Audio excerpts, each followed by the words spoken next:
So as you look at this guy right here, we want to talk about good guesses and bad guesses today. That's part of what we want to talk about. And as you look at finding, say, solutions to this polynomial right here, you notice how everybody's used to listing off your P's and your Q's, right? And it was positive and negative.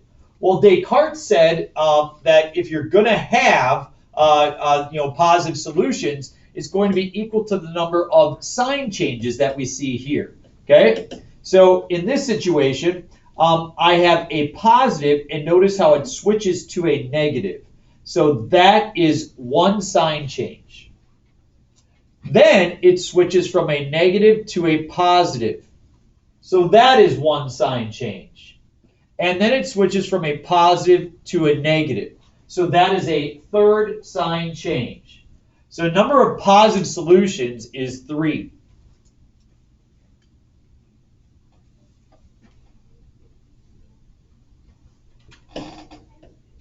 Or less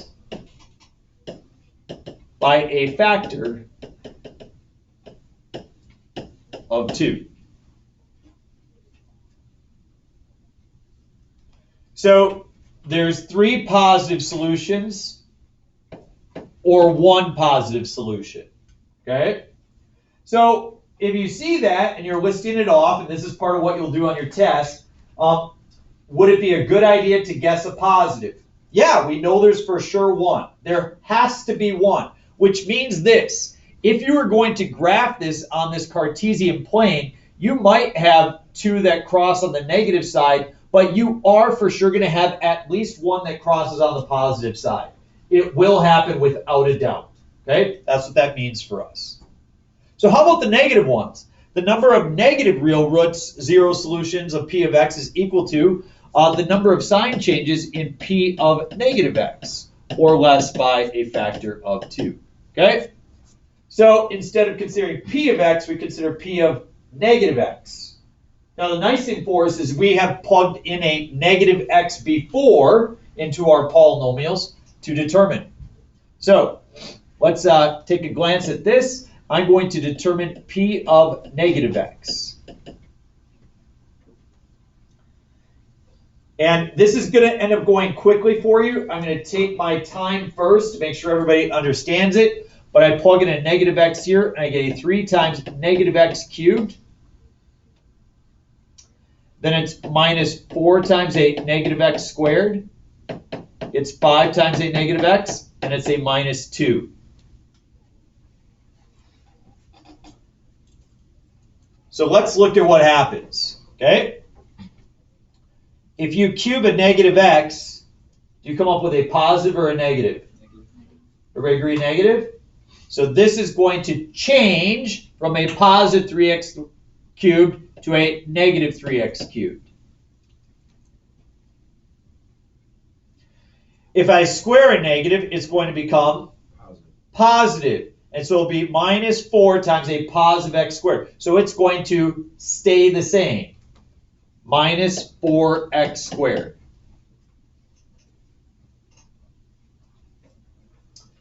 Five times negative x, is it going to change to, is it going to stay positive or is it going to change to negative? Change to negative. And then the minus 2 will stay the same. So what you can see in this situation is when you plug in a p of negative x, the negative exponents will always change their coefficients. See how the 3 changed to negative 3 and the 5 changed to negative 5? That's because their exponents were odd.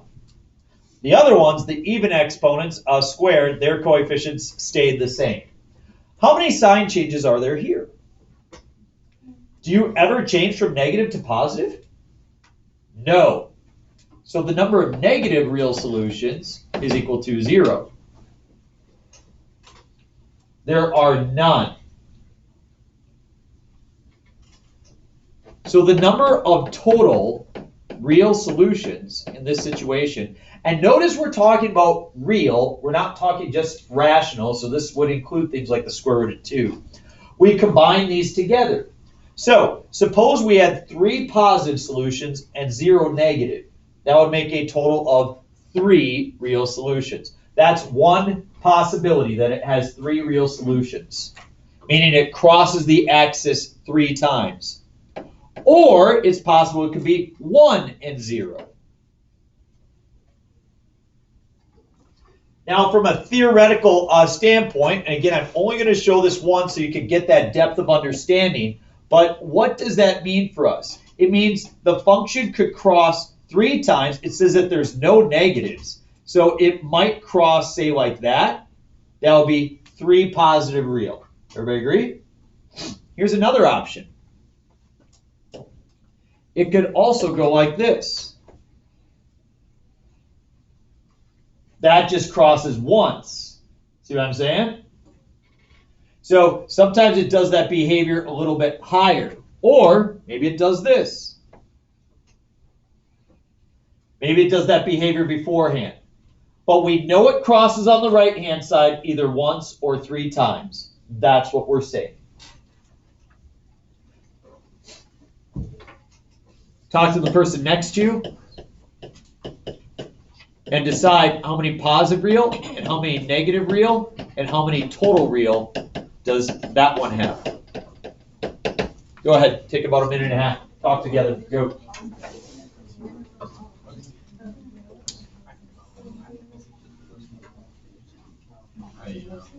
No, because You go up, walk.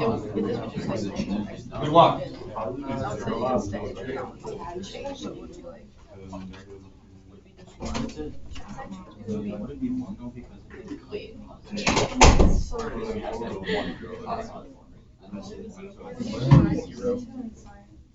The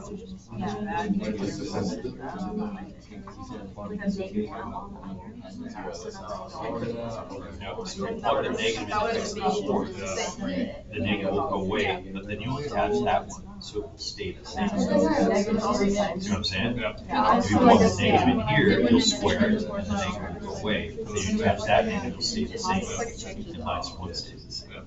See what I'm saying?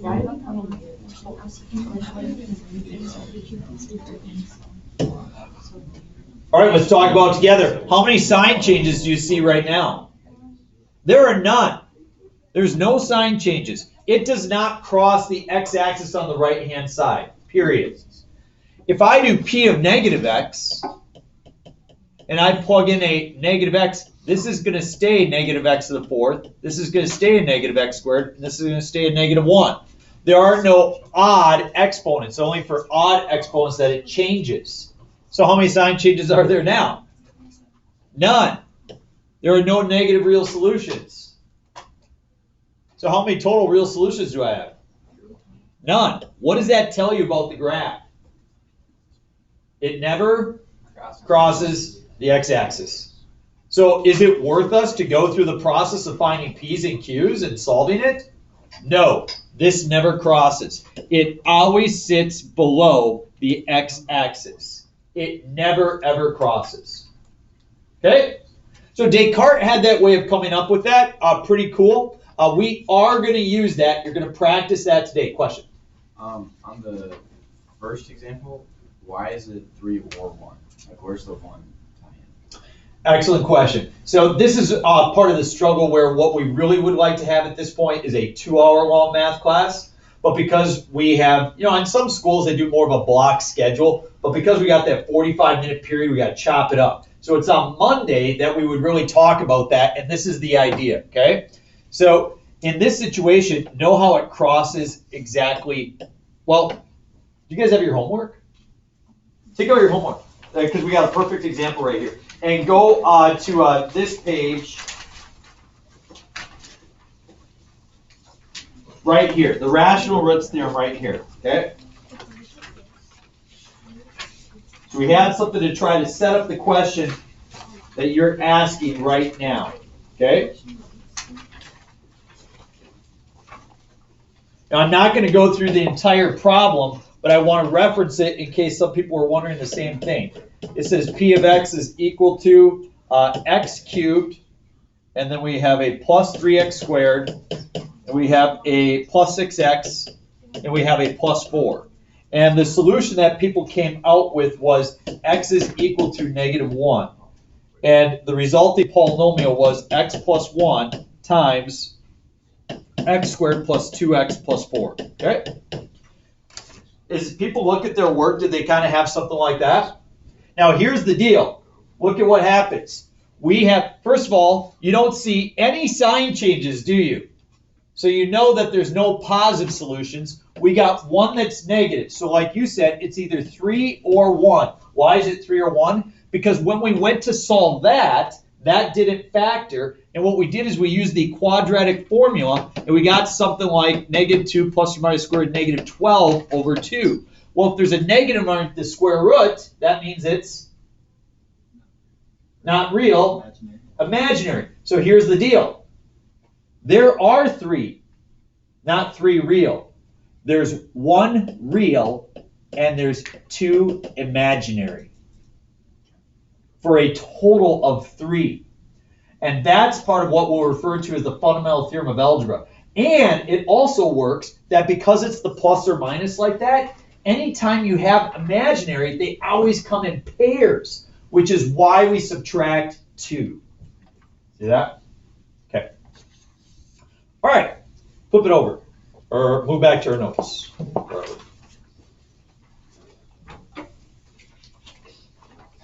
Here we go.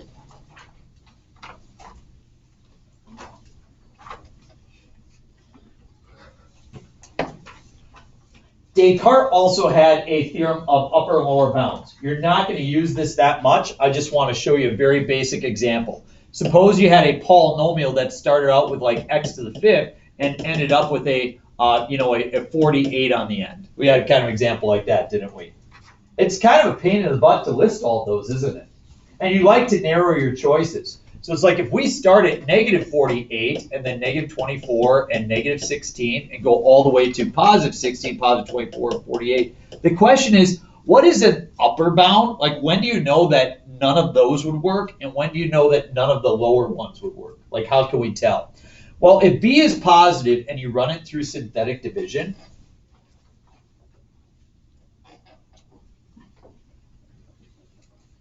if you come up with all positives,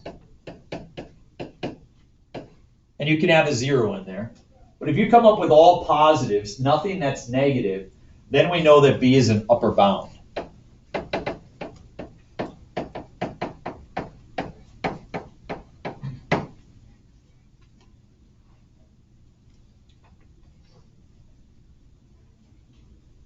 So this is the extent of the question that I would ask you on a test and in your assignment. It says, show that this polynomial has zeros that lie between -3 and 2. That means that this would be an upper bound, and that means that this would be a lower bound. 2 would be an upper, -3 would be a lower. So I'm going to show that all of its solutions have to lie between those two numbers. And here's how we do it. We do our handy old synthetic division. I'm going to take 2 and I'm going to run it through.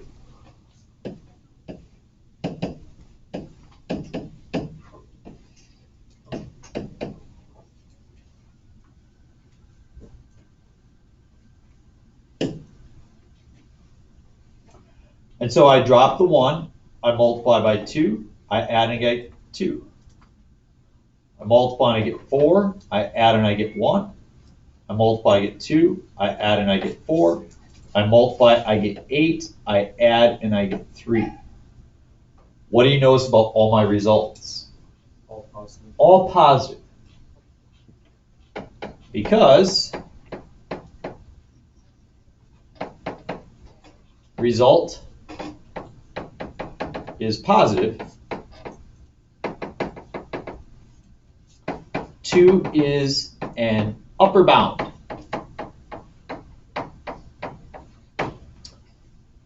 So what would that mean for us? That would mean that 3 would be a bad choice. 4 would be a bad choice. 5 would be a bad choice. Anything bigger than 2 is a bad choice. Okay? Suppose that you're looking at a lower bound.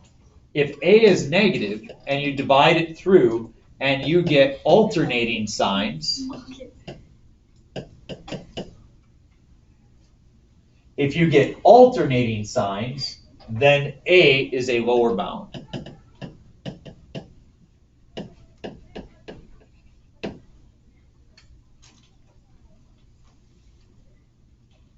So I just showed that 2 is an upper bound. I'm now going to show that -3 is the lower bound.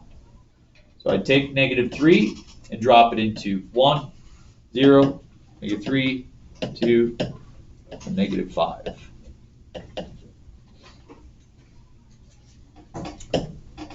1, -3, -3, 9, 6, -18, -16, 48, 33. What do you notice about the signs? They alternate. Therefore, I shouldn't try -4 or -5 or -6 or -7. Because the signs alternate. -3 is a lower bound.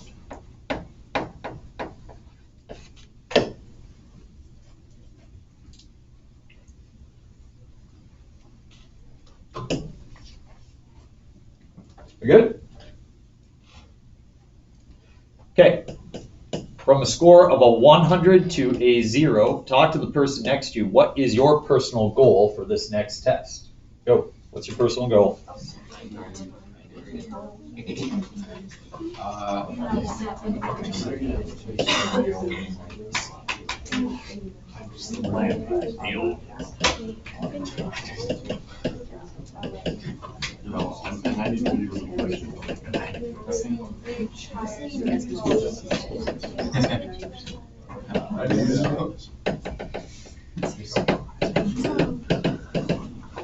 Okay, 5, 4, 3, 2, 1. So, anybody want to share what their goals for this next test?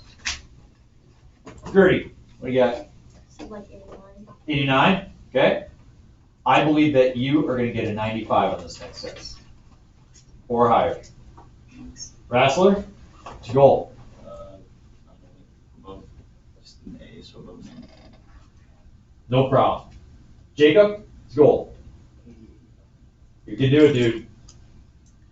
I'm going to show you right now how you can feel confident that you can do it. We're going to put everything we've done into one problem right here. So if you can do this one problem, you can say, I am ready to get an A in this next test. You're going to have somewhere between 3 to 6 problems on the test that look similar to this.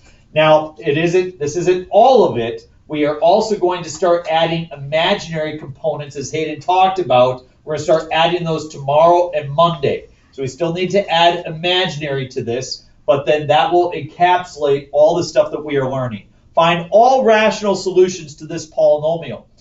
Then find irrationals as well, if there are any. Whenever appropriate, use the rational roots theorem, upper lower bounds, DesCartes rule of signs, quadratic formula, factoring techniques, sketch a graph if you can. We want to do a complete autopsy of this guy right here, okay? Full body analysis. We are for sure going to list, as you'll be asked on the test, the number of positive real, negative real, total real, choices, and solutions. And so we'll lay it out for you just like that. How do I determine the number of possible positive real solutions? How many changes in signs are there? Look at it and tell the person next to you. Decide for the positive. See if you can come up with it.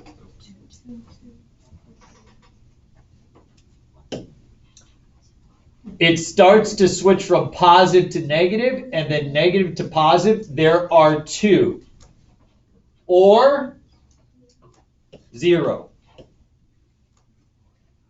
Suppose that instead of 2, suppose it was 5. Then it would be 5 or 3 or 1. You continue to subtract 2. See what I'm saying? Don't go negative, but you continue to subtract 2. The number of negative real, I need to change it to p of negative x. Will x cubed change? Yes, it will change to a negative x cubed. Will negative 3x squared change? No. Will negative 13x change? Yes, so positive 13x, and 15 does not change. I have 15. How many sign changes are there? 1. So you know for sure that there is one negative real. So you could gamble and try to guess some positives. You know for sure that there's a negative. I promise you there's a negative that works. It must work. Okay? That means the total number of real is either 3 or 1. Because 2 plus 1 is 3, and 0 plus 1 is 1. Everybody clear on that? My choices. I have my p's divided by my q's. My p's are 1, 3, 5, and 15, and my q's are 1. So my choices are plus or minus 1, plus or minus 3, plus or minus 5, and plus or minus 15. We've narrowed them down to 8 choices. What would you like to guess, T. Scholl? -3. -3.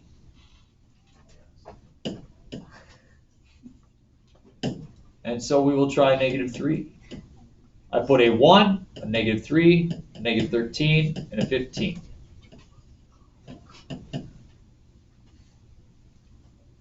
I drop my 1, -3, -6, 18, 6, oh, I'm sorry, 5, -15, 0. Did his -3 work? Absolutely. What a smart guy, huh? That means that x plus 3 is a factor. One of my solutions is -3. So it factors to x plus 3 times x squared minus 6x plus 5. Does x squared minus 6x plus 5 factor? If it didn't, you would use quadratic formula. It factors to x plus 3, x minus 5, x minus 1. So what are my other two solutions?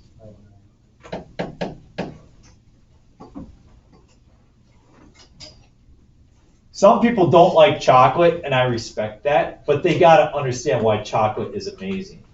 Some people don't just love this, and I don't personally get it, but you all have to understand why this is amazing. Look at what you just did. You came up with -3.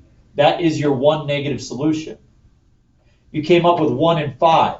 Those are your two positive solutions for a total of 3. And they all lie right in here.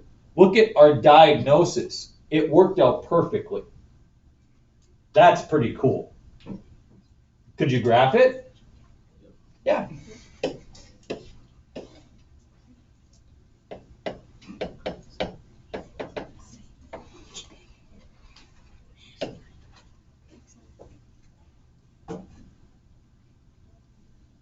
And if you could do that problem, you're ready to get your goal in this next test.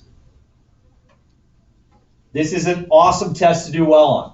But get caught up on your homework this weekend. We have one more problem. Oh, boy. Whoa.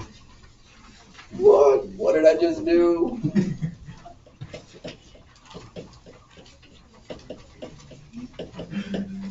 Mr. Gantz, you're going to give us that? You're not even going to let us use a calculator? Are you serious?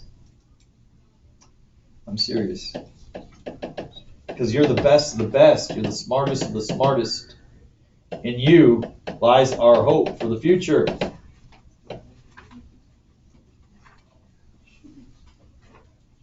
You got to trust the person who put the test together, so that they know what they're doing. Somebody recognizes something about this problem that gives them a glimmer of hope. Yes, it starts at the 5th degree, but the last number is? That reduces our choices pretty quickly, doesn't it? That's going to be good.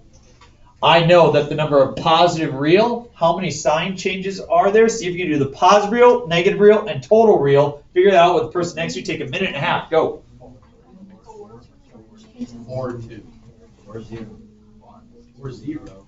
You just keep subtracting. Yep. Right? Yep. Keep going with it.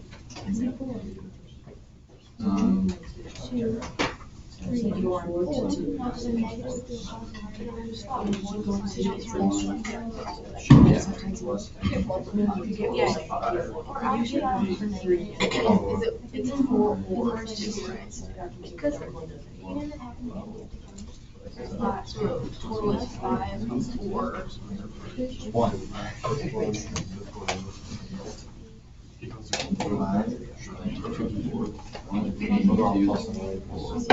Oh, wait, yeah.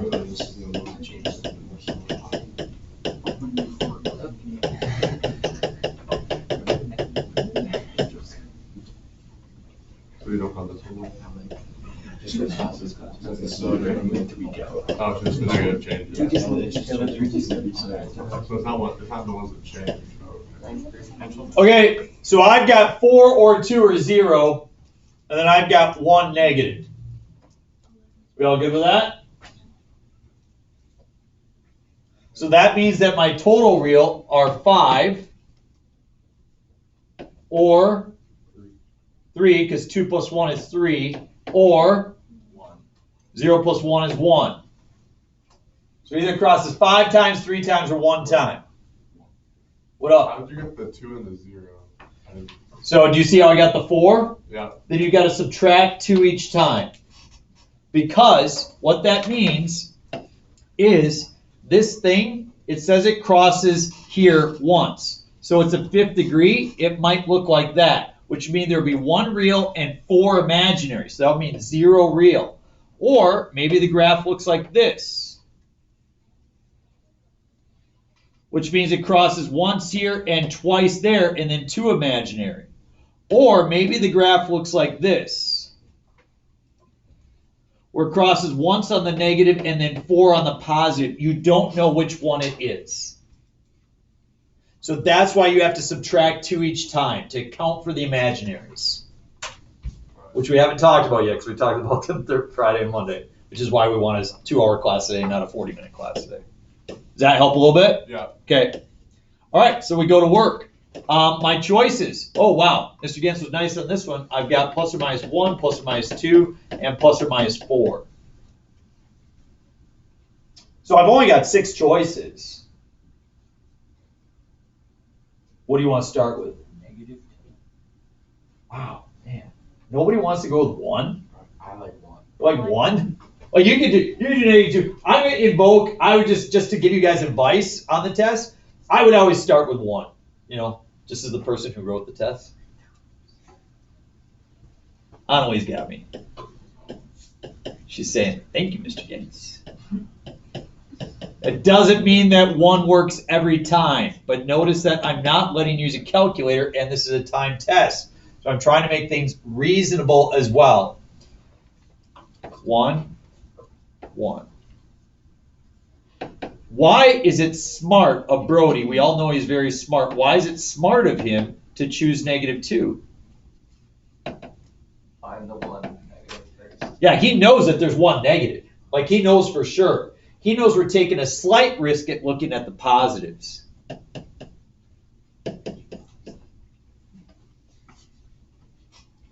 So, solutions, 1. 1 worked. Is it possible that 1 is a double root? Yeah, it is. In fact, now we're going to go to Brody's camp here. Is it possible that there's only 1 positive? Is it possible there's only 1 positive? You got to have at least 2. Okay, now you got to have at least 2, and maybe there's 4. Let's try 1 again. Maybe it's a double root.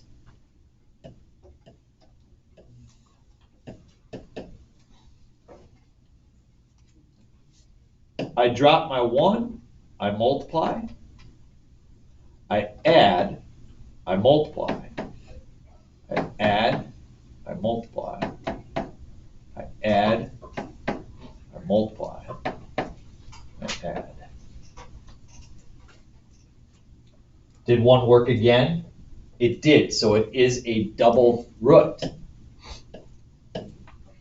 And I have a keen eye. I can see that x plus 1 times x plus 1, I'm sorry.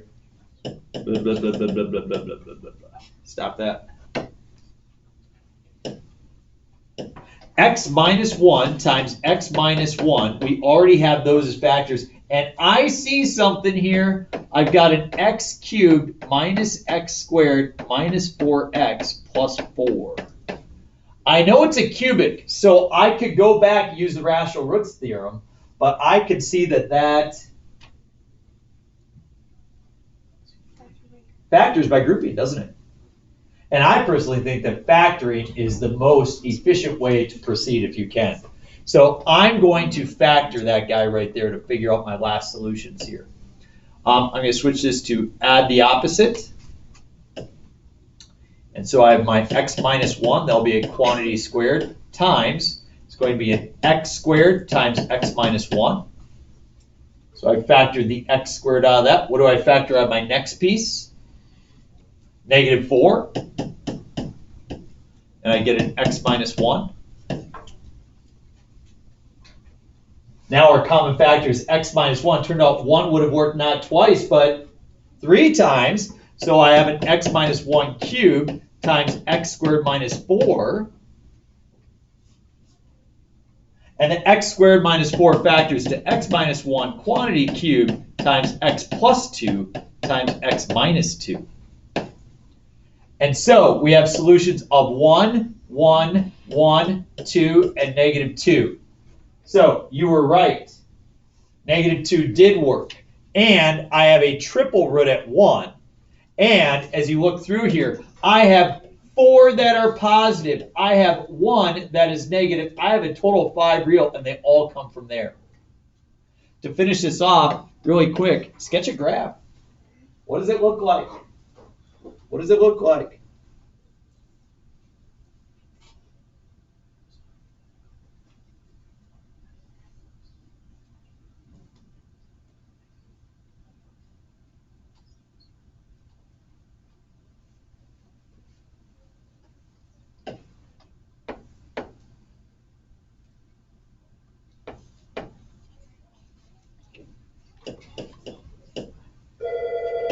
Stop calling me.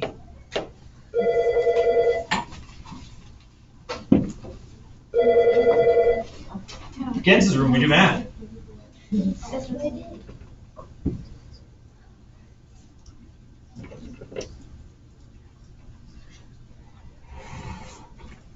Awesome. Does he know where your office is? Very good. That's just one. Excellent. Sounds good. Thank you so much. You have a great day. Yep, bye.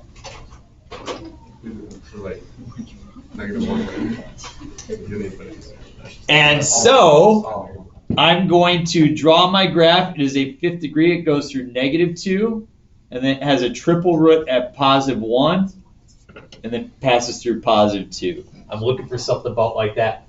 Look at the person next to you, judge their graph. You can be critical. Jacob's shaking his head. No bueno. All right. Hey, I know that's a lot. Super cool, super awesome.